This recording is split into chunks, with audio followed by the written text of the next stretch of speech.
Сәлем достар, мен бүгін сіздерге пияз және қанттан жасалатын үй жағдайында жөтелге қарсы қолданылатын сироп жайлы айтқым кеп тұр.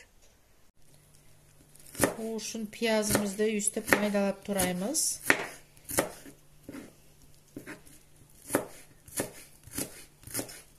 Өте сақтауға турасақ жақсы болады. Пияздарымыздың бәрін үстіп тура аламыз.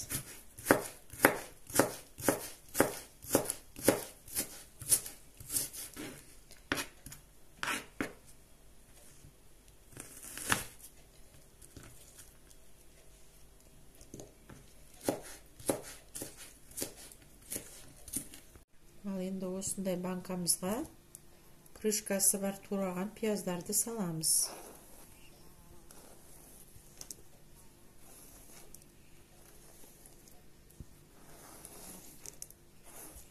Пиязымыздың бәрін үстіп саламыз да.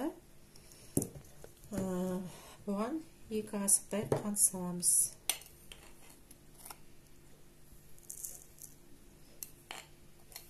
Осылай қант саламыз. Және оны бүйтіп араластырамыз. Кішкене үстінен үстіп басамыз.